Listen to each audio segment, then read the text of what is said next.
RMS entrance test के science syllabus का ये दूसरा वीडियो है। आज हम जानेंगे फ्रिक्शनल फोर्स क्या होती है। फ्रिक्शनल फोर्स को हम कॉन्टैक्ट फोर्स भी बोलते हैं और कॉन्टैक्ट फोर्स बोलने के पीछे इसका एक वैलिड रीज़न है कि फ्रिक्शनल फोर्स वहाँ डेवलप होती है जहाँ दो सरफेस कॉन्टैक्ट में होते हैं। तो जब दो सरफेस कॉन्टैक्ट में होते हैं तो वहीं पर ही फ्रिक्शनल फोर्स जो है वो बनती है। If we slide or try to slide a body over a surface, the motion is restricted by a bonding between the body and the surface. This resistance is called frictional force. कि दो surface जब contact में होते हैं, एक surface के ऊपर एक बॉडी के ऊपर जब फोर्स अप्लाई की जाती है तो जैसा कि हमने पिछले वीडियो में समझा कि फोर्स अप्लाई होने से क्या क्या इफ़ेक्ट होते हैं। तो फोर्स अप्लाई करने से बॉडी मोशन में आ सकती है या मोशन में है बॉडी तो रुक सकती है, डायरेक्शन चेंज हो सकती है, स्पीड चेंज हो सकती है। तो इस तरह से जो इफ़ेक्ट्स हैं फोर्स अप्लाई होने से वो क्रिएट होते हैं।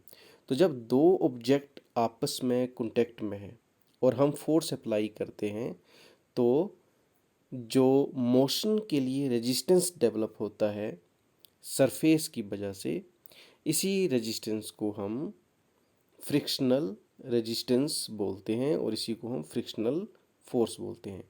ये ऑपोजिट डायरेक्शन में होती है, जिस डायरेक्शन में फोर्स अप्लाई की जा रही है उससे ऑपोजिट डायरेक्शन में फ्रिक्शनल फोर्स डेवलप होती है। या एफ लिखने का मतलब है कि ये फ्रिक्शनल फोर्स है। Frictional force static force friction किसको बोलते हैं? जब दो सरफेस आपस में कांटेक्ट में है और जो बॉडी है सरफेस के ऊपर वो रेस्ट में है, मूव नहीं कर रही है। तो इस केस में जो फोर्स उसमें डेवलप हो रही है उसको रेजिस्ट करने की, उसकी मोशन को रेजिस्ट करने की, उस फोर्स को हम बोलते हैं स्टैटिक फ्रिक्शन।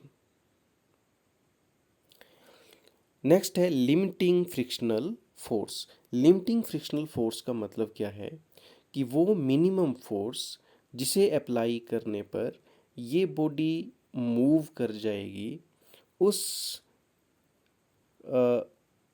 मिनिमम फोर्स को हम बोलेंगे लिमिटिंग फ्रिक्शन। ये अप्लाइड फोर्स की वो वैल्यू है जिस फोर्स पर हमारा ऑब्जेक्ट थोड़ा सा मूव करना शुरू कर देता है, जो minimum initial movement achieved by the body on the application of external force, that minimum friction is called the limiting friction. जब बॉडी मूव करेगी एक्सटर्नल फोर्स अप्लाई करने पर तो उस केस में जो फ्रिक्शनल फोर्स डेवलप हो रहा है कांटेक्ट में सरफेस में, उसको हम बोलेंगे लिमिटिंग फोर्स, लिमिटिंग फ्रिक्शन।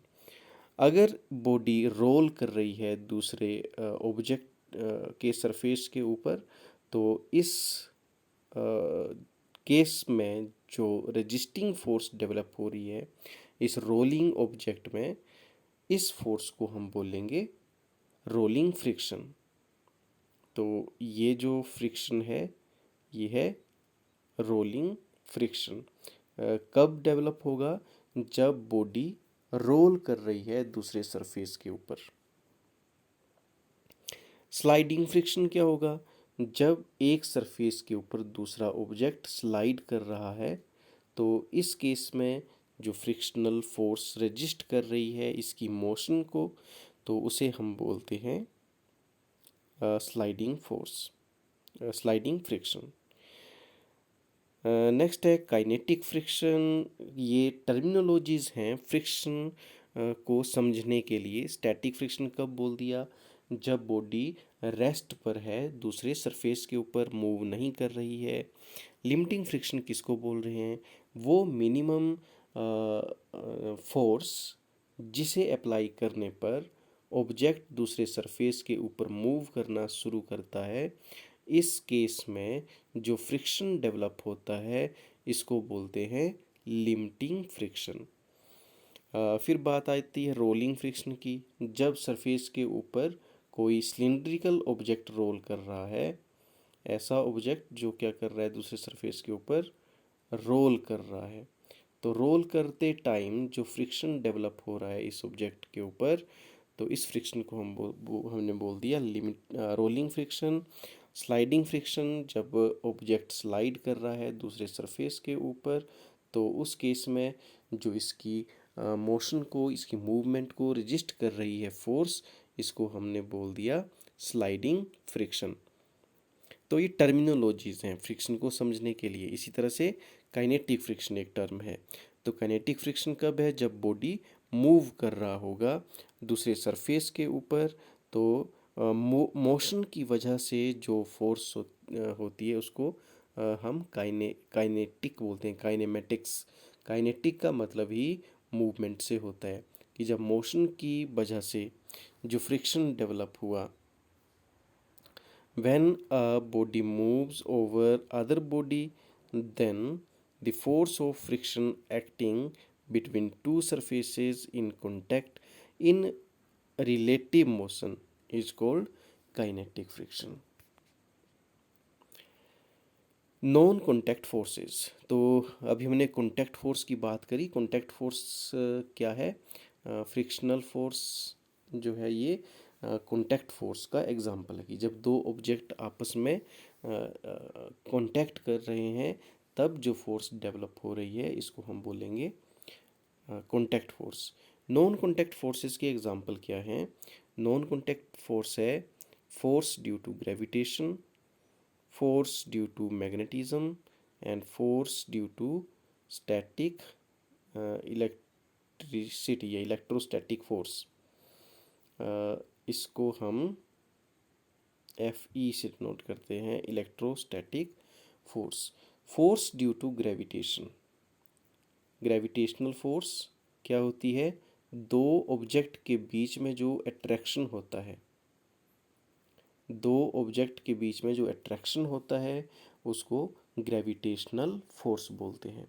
और जब ये अट्रैक्शन अर्थ की वजह से होता है, अर्थ का जो ग्रेविटेशनल अट्रैक्शन है दूसरे ऑब्जेक्ट के लिए, तो इसको हम ग्रेविटी बोलते हैं।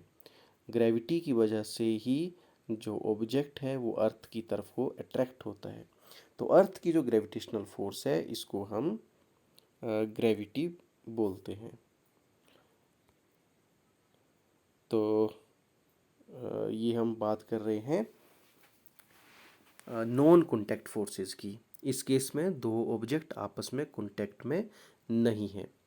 दूसरा मैग्नेटिज्म, तो मैग्नेट का भी आपको पता है कि एक मैग्नेट के नॉर्थ साउथ पोल होते हैं और ये मैग्नेट दूसरे मैग्नेटिक ऑब्जेक्ट को अपनी तरफ अट्रैक्ट करते हैं या रिपेल करते हैं। ग्रेविटेशनल फोर्स में सिर्फ अट्रैक्शन होता है, ग्रेविटेशनल फोर्स में सिर्फ अट्रैक्शन होता है, कोई रिपल्सन नहीं होता। मैग्नेटिज्म में अट्रैक्शन भी होता है और रिपल्सन भी होता है। अगर सेम पोल आपस में एक दूसरे के आमने सामने हैं तो ये रिपेल करेंगे, और अपोजिट पोल एक दूसरे के आमने सामने हैं तो ये अट्रैक्ट करेंगे। तो जो फोर्स ड्यू टू मैग्नेटिज्म है, कहाँ पर होगा ये? मैग्नेटिक इफ़ेक्ट की वजह से, जहाँ मैग्नेटिक फील्ड है वहाँ दो ऑब्जेक्ट एक दूसरे को या तो अट्रैक्ट करेंगे या रिपेल करेंगे। इस केस में सेम पोल एक दूसरे के आमने सामने हैं तो ये रिपेल करेंगे, और अगर अपोजिट पोल एक दूसरे के आमने सामने होंगे तो ये एक दूसरे को अट्रैक्ट करेंगे। तो ये है फोर्स ड्यू टू मैग्नेटिज्म। तो ये एक दूसरे को अट्रैक्ट करेंगे जब अपोजिट पोल एक दूसरे के आमने सामने हैं।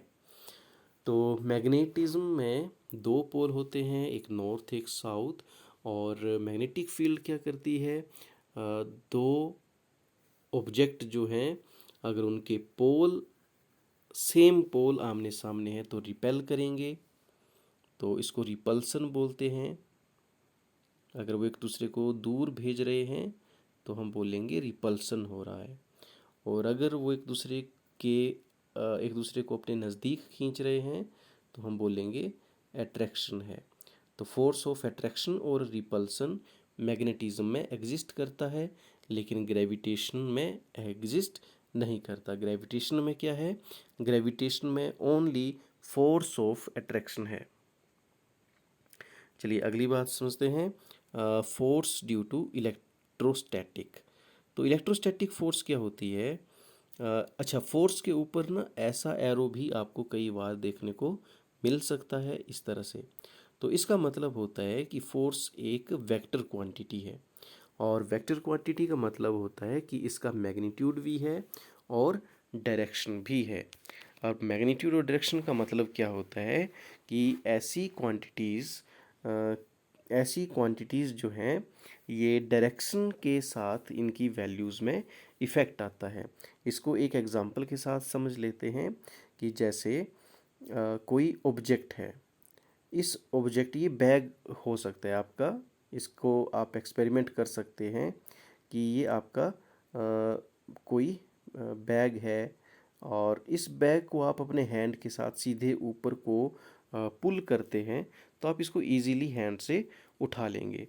लेकिन अगर इस बैग में आप एक स्टिक लेते हैं, छड़ी लेते हैं एक, और उस छड़ी की सहायता से इसका अगला सिरा आप अपने बैग के हैंडल में इसको टाई कर देते हैं, और यहाँ से आप इसको उठाने की कोशिश करते हैं।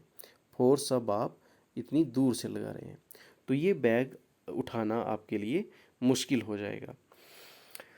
तो यहाँ से ये समझ आता है कि जो फोर्स इस ऑब्जेक्ट को उठाने के लिए यहाँ लग रही थी, अब यहाँ से अगर मैं इसको उठाऊं तो उसकी जो मैग्नीट्यूड है वो चेंज हो जाएगा। यहाँ थोड़ी फोर्स से भी ये लिफ्ट हो सकता था, लेकिन यहाँ उससे ज़्यादा फोर्स आपको लगानी पड़ेगी। तो इस तरह की जो क्वांटिटीज़ होती हैं, जो डायरेक्शन के साथ उसकी जो अप्लाइड पोजीशन है उसके साथ उसके मैग्नीट्यूड में चेंज आता है, इसका मतलब है कि वो एक वेक्टर क्वांटिटी है। इसमें डायरेक्शन और मैग्नीट्यूड दोनों ही जो है वो कंसीडर किए जाते हैं। तो ऐसी जो क्वांटिटीज़ होती हैं इनके ऊपर हम एरो लगाते हैं ये बताने के लिए कि ये एक वेक्टर क्वांटिटी है। ओके, तो अभी हम बात कर रहे थे इसकी इलेक्ट्रोस्टैटिक फोर्स की। नॉन कॉन्टैक्ट फोर्स के एग्जांपल हम डिस्कस कर रहे हैं, नॉन कॉन्टैक्ट फोर्सेस। तो नॉन कॉन्टैक्ट फोर्सेस ऐसी फोर्सेस जिनको इंटरेक्ट करने के लिए हमें दो ऑब्जेक्ट के बीच में कॉन्टैक्ट होना कंपलसरी नहीं है। दो ऑब्जेक्ट बिना कॉन्टैक्ट के एक दूसरे को इफ़ेक्ट कर रहे हैं, एक दूसरे के ऊपर फोर्स अप्लाई कर पा रहे हैं, it means these are non contact forces. Non contact forces के हमने दो एग्जांपल अच्छे से समझ लिए। एक समझा हमने फोर्स ड्यू टू ग्रेविटेशन, एक समझा फोर्स ड्यू टू मैग्नेटिज्म। क्या बात करी कि फोर्स ऑफ ग्रेविटेशन में ना तो रिपल्सन नहीं है, इसमें केवल अट्रैक्शन है, और फोर्स ऑफ मैग्नेटिज्म में attraction, force of attraction and force of repulsion दोनों एग्जिस्ट करते हैं। ग्रेविटेशन में ओनली फोर्स ऑफ अट्रैक्शन है। इसके बाद तीसरी नॉन कॉन्टैक्ट फोर्स की बात कर रहे हैं जो है फोर्स ड्यू टू इलेक्ट्रोस्टैटिक, या इसको इलेक्ट्रोस्टैटिक फोर्स हम बोलते हैं। इलेक्ट्रोस्टैटिक फोर्स कहाँ डेवलप होती है? जहाँ दो ऑब्जेक्ट जो हैं वो चार्ज्ड हैं। चार्ज्ड का मतलब क्या है कि दो ऑब्जेक्ट जो हैं उनमें इलेक्ट्रिक चार्ज, कौन सा charge? Static electric charge develop हुआ है। अब इस स्टैटिक इलेक्ट्रिक चार्ज क्या होता है? जब दो सरफेसेस आपस में फ्रिक्शन करते हैं, दो सरफेसेस आपस में फ्रिक्शन करते हैं, घर्षण होता है, तो उनकी जो स्टैटिक चार्ज है उनके ऊपर वो डेवलप होता है। तो स्टैटिक इलेक्ट्रिक चार्ज डेवलप होता है। ये पॉजिटिव भी हो सकता है और ये नेगेटिव भी हो सकता है। दो सरफेस जब आपस में फ्रिक्शन करते हैं तो एक सरफेस पॉजिटिव चार्ज होगा और एक सरफेस नेगेटिव चार्ज होगा। डिपेंड करता है उनके कुछ प्रॉपर्टीज़ के ऊपर, जिनको हम आगे डिस्कस करेंगे अगर आपके सिलेबस में हुआ तो। अभी हम इतना समझेंगे कि हर एक जो ऑब्जेक्ट है वो एक मैटर से बना होता है, उसको हम मैटर बोलते हैं। और मैटर की सबसे छोटी इकाई एटम होती है। मैटर की सबसे छोटी इकाई एटम होती है और एटम के सेंटर में एक न्यूक्लियस होता है और उसके सराउंडिंग में इलेक्ट्रॉन्स रिवॉल्व करते हैं। तो ये एटम का स्ट्रक्चर है जो किसी भी मैटर की सबसे छोटी इकाई है। न्यूक्लियस पॉजिटिव चार्ज होता है और इलेक्ट्रॉन नेगेटिव चार्ज होते हैं। तो हर एक मैटर में ये जो इलेक्ट्रॉनिक चार्ज डिस्ट्रीब्यूशन है ये अलग अलग होता है, डिपेंड करता है उसके केमिकल स्ट्रक्चर के ऊपर, या उसकी जो एलिमेंट्स हैं उस मैटर के, उसकी कॉन्फ़िगरेशन के ऊपर ही डिपेंड करता है कि उसका इलेक्ट्रॉनिक डिस्ट्रीब्यूशन किस तरह से है। तो जब दो ऑब्जेक्ट आपस में फ्रिक्शन में आते हैं, आपस में घर्षण करते हैं, तो इनका जो ये इलेक्ट्रॉनिक चार्ज डिस्ट्रीब्यूशन है ये इफ़ेक्ट करता है। तो depending on this structure of the matter, जो दो ऑब्जेक्ट आपस में फ्रिक्शन कर रहे हैं उनका मटेरियल किस टाइप का है, उसकी इलेक्ट्रॉनिक कॉन्फ़िगरेशन किस तरह की है, इसके ऊपर निर्भर करता है कि कौन सा जो मटेरियल है वो पॉजिटिव चार्ज डेवलप करेगा और कौन सा मटेरियल नेगेटिव चार्ज डेवलप करेगा। तो इसी को हम स्टैटिक इलेक्ट्रिक चार्ज बोलते हैं।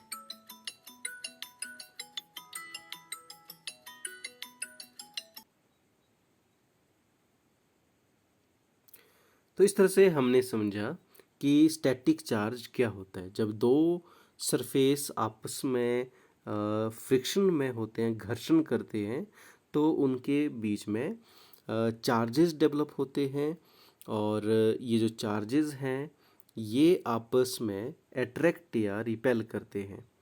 तो पॉजिटिव चार्ज और नेगेटिव चार्ज आपस में अट्रैक्ट या रिपेल करेंगे। अगर सेम चार्जेस होंगे तो रिपेल करेंगे और अपोजिट चार्जेस होंगे तो अट्रैक्ट करेंगे और सेम चार्जेस होंगे तो रिपेल करेंगे। तो इस तरह से, क्योंकि इस फोर्स को डेवलप होने के लिए, इस फोर्स को रिएक्ट करने के लिए एक दूसरे ऑब्जेक्ट के ऊपर कांटेक्ट की ज़रूरत नहीं होती है। इसका एग्जांपल आपने अपनी बुक्स में पढ़ा होगा या आपको साइंस के आप क्लास में डेमोस्ट्रेट करते हैं कि जब हम कॉम को या आपकी स्केल को आप रब करते हैं अपने हेयर के ऊपर, अपने हेड के ऊपर, तो उसको रब करने से एक फ्रिक्शन की वजह से इनमें चार्जेस डेवलप हो जाता है, जिसकी वजह से ये आपके हेयर को अट्रैक्ट करना शुरू कर देते हैं। या छोटे छोटे कागज़ के पीसेस, पेपर के पीसेस आप करके रखो टेबल के ऊपर और अपनी प्लास्टिक की स्केल को अपने हेड के ऊपर रब करो। तो जब आप इसको अच्छे से रब कर देंगे तो उसके बाद इन छोटे छोटे पीसेस के ऊपर जब इस स्केल को लेकर के आएंगे तो ये पीसेस उसकी ओर अट्रैक्ट होते हैं, उस स्केल की ओर। तो ये क्यों हुआ? Due to static electric charges, और इसी फोर्स को हम इलेक्ट्रोस्टैटिक फोर्स बोल देते हैं। अब यहाँ नोट करने वाली बात क्या है कि एक तो इलेक्ट्रोस्टैटिक फोर्स अट्रैक्टिव भी होती है और रिपल्सिव भी होती है। जैसे मैग्नेटिक फोर्स होती है, अट्रैक्ट भी करती है और रिपेल भी करती है। कितना अट्रैक्ट करेगी, कितना रिपेल करेगी, ये डिपेंड करता है चार्जेस के मैग्नीट्यूड के ऊपर, कितना चार्ज डेवलप हुआ है। और चार्ज की यूनिट होती है कूलम। चार्ज की यूनिट होती है कूलम।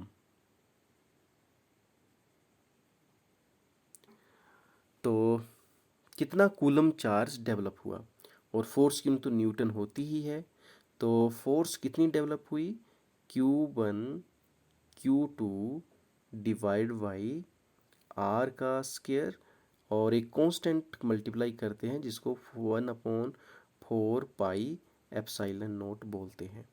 तो इतनी फोर्स जो है ये डेवलप होती है, इलेक्ट्रोस्टैटिक फोर्स जिसको हम बोलते हैं, जहाँ Q1 और Q2 जो है ये स्टैटिक इलेक्ट्रिक चार्जेस हैं और चार्ज की यूनिट होती है कूलम, COULOMB कूलम, जिसको C से डिनोट करते हैं, 1 कूलम जो है ये चार्ज की यूनिट है, फोर्स की यूनिट न्यूटन है। तो इस तरह से हमने नॉन कॉन्टैक्ट फोर्सेस को समझा। नॉन कॉन्टैक्ट फोर्सेस क्या होती हैं। चलिए अब आगे हम बात करते हैं कि प्रेशर क्या होता है। तो प्रेशर क्या होता है इसको समझते हैं हम। तो प्रेशर एक तरह का हिंदी में इसको दाब बोलते हैं। प्रेशर को क्या बोलते हैं, दाब, कि एक ऑब्जेक्ट जो है उसके ऊपर कितना प्रेशर अप्लाइड है उसको कैलकुलेट करने के लिए हम बोलते हैं प्रेशर क्या होता है, force per unit area. Pressure होता है कि एक पर्टिकुलर एरिया के ऊपर कितनी फोर्स अप्लाइड हुई, इस चीज़ को हम प्रेशर बोलते हैं। क्या बोला हमने, कि एक पर्टिकुलर एरिया के ऊपर कितनी फोर्स अप्लाइड हुई, इस क्वांटिटी को हम बोलते हैं प्रेशर। और SI यूनिट होता है प्रेशर का पास्कल। और इस यूनिट को अगर हम देखें तो प्रेशर क्या है, force per unit area, force की यूनिट होती है न्यूटन, न्यूटन पर मीटर स्क्वायर, न्यूटन पर मीटर स्क्वायर जो है वो प्रेशर है, और इसकी SI यूनिट क्या है, पास्कल है। ओके, तो अब हम बात करते हैं एटमॉस्फेरिक प्रेशर। एटमॉस्फेरिक प्रेशर से पहले बात करते हैं डेंसिटी की।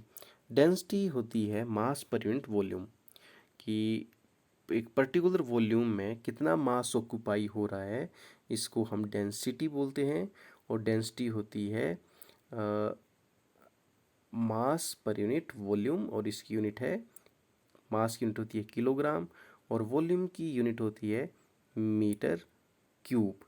तो वॉल्यूम पर मीटर क्यूब, सॉरी, किलोग्राम पर मीटर क्यूब, ये है डेंसिटी। अब डेंसिटी के बाद हम समझते हैं एटमॉस्फेरिक प्रेशर क्या होता है। तो एटमॉस्फेरिक प्रेशर क्या होता है, the air in our atmosphere extends up to 300 kilometre from the surface of the earth as air has weight. The whole atmosphere contains a tremendous amount of weight, which in turn exert a pressure on the surface of Earth, and this pressure is called atmospheric pressure. तो ये atmospheric pressure कहाँ से आया, कि जो हमारी अर्थ है इसका एक एटमॉस्फेयर है, और इसके एटमॉस्फेयर में क्या है, एयर है। और ये जो एयर है अप टू 300 किलोमीटर तक इसका दायरा है, इसकी जो रेंज है एटमॉस्फेयर की, हमारे अर्थ के सरफेस से 300 किलोमीटर तक ये एयर जो है वो फैली हुई है। और इसका वेट है, वेट क्या होता है, मास इनटू ग्रेविटी, इसको हम वेट बोलते हैं। तो जो वेट है वो भी एक तरह का फोर्स है। वेट की यूनिट भी न्यूटन होती है। वेट की यूनिट क्या होती है, न्यूटन। वेट कैसा फोर्स है, मास मल्टीप्लाई बाई ग्रेविटेशनल फोर्स होती है, मास इनटू एक्सलरेशन। और जो ये वेट है क्या बोल रहे हैं इसको, इसकी यूनिट है न्यूटन।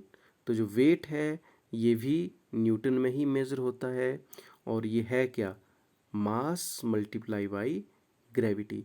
तो मास की यूनिट किलोग्राम होती है, और ये जो ग्रेविटी है ये है acceleration due to gravity. Gravity की वजह से जो एक्सेलरेशन कोई बॉडी के ऊपर लगता है उसी को हम बोलते हैं ग्रेविटी।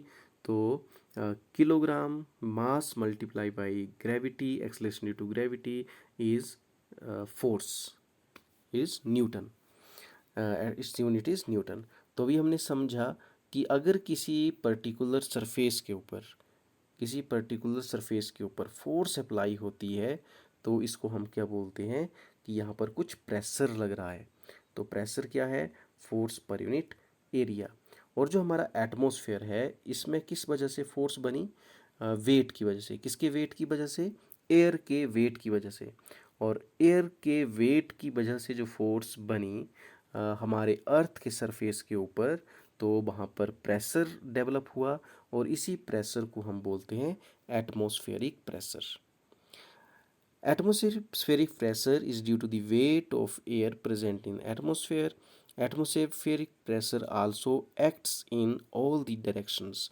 तो क्योंकि हमारा जो अर्थ है वो ओमनी डायरेक्शन, चारों तरफ से इसमें एटमॉस्फेयर डेवलप है, तो एटमॉस्फेरिक प्रेशर भी चारों तरफ से अर्थ के ऊपर लगता है। लेकिन कहाँ पर मैक्सिमम होता है? एट सी लेवल, क्योंकि एट सी लेवल पर जो डिस्टेंस है हमारे एटमॉस्फेयर की वो मैक्सिमम होगी। तो और कहाँ कम होगा?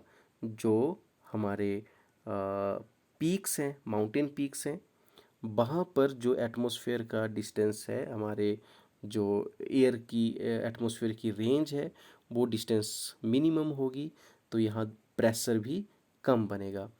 तो यहाँ प्रेशर जो है वो मिनिमम है। और इसको मैं डाउन एरो से बता देता हूँ कि यहाँ प्रेशर क्या है? मिनिमम है। और at sea level pressure is maximum. ये जो ऊपरी तरफ को एरो है ये बता रहा है कि प्रेशर क्या है? मैक्सिमम। और ये डाउन की तरफ एरो बता रहा है कि यहाँ प्रेशर क्या है? मिनिमम है। कहाँ मिनिमम है? At the mountain peaks. और मैक्सिमम कहाँ है? At the sea level.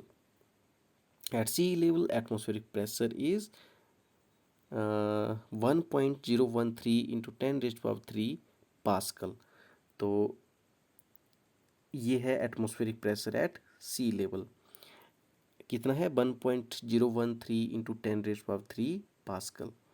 As we go up from surface of the earth, then the atmospheric pressure goes on decreasing. It is because the weight of air above goes on decreasing, so the atmospheric pressure at the top of a high mountain is less than the base. तो ये बात हमने अभी समझी कि atmospheric pressure किसकी वजह से है? जो हमारी एयर का वेट है उसकी वजह से। और एयर का वेट कब मैक्सिमम होगा? जब इसकी डिस्टेंस ज़्यादा होगी सरफेस से। तो ये डिस्टेंस ज़्यादा कहाँ पर है? Eight sea level. और मिनिमम कहाँ पर है? At the mountain peaks. तो इस वजह से जैसे जैसे हम हाइट की ओर जाते हैं एटमॉस्फेरिक प्रेशर कम होता है, और जैसे जैसे हम सी लेवल की तरफ जाते हैं एटमॉस्फेरिक प्रेशर इंक्रीज होता है। A device is called barometer is use to measure the atmospheric pressure. तो एटमॉस्फेरिक प्रेशर को मेज़र करने के लिए जो इंस्ट्रूमेंट यूज़ होता है इसको हम बोलते हैं barometer. Sometimes the pressure is expressed in terms of millimeter of mercury, mm of Hg. Example, the atmospheric pressure on the surface of Earth at sea level is 760 mm of Hg.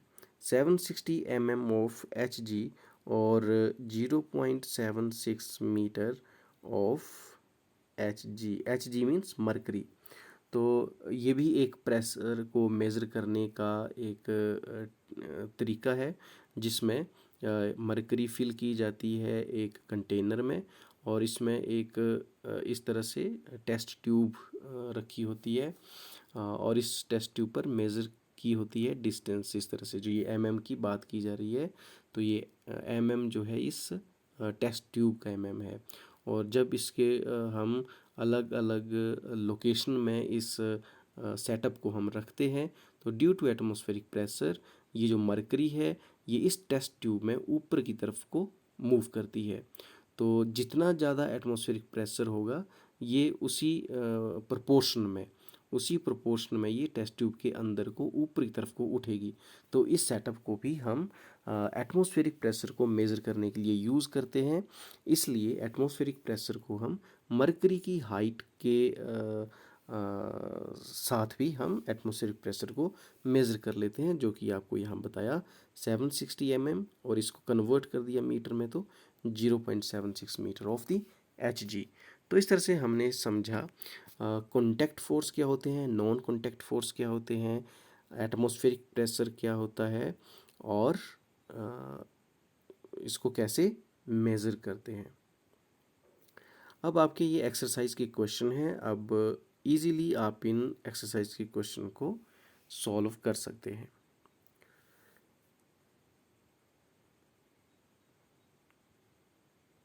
तो अभी जितनी हमारी discussion हुई उसके base पर आपने ये जो एक्सरसाइज के क्वेश्चन है ये आपने अटेम्प्ट करने हैं, और इनमें कोई डाउट रह जाता है आपको तो आपने कमेंट में उसको मेंशन करना है, और जो भी डाउट्स होंगे उसको नेक्स्ट सेशन में सॉल्व कर लिया जाएगा। आज के लिए इतना ही। Thank you.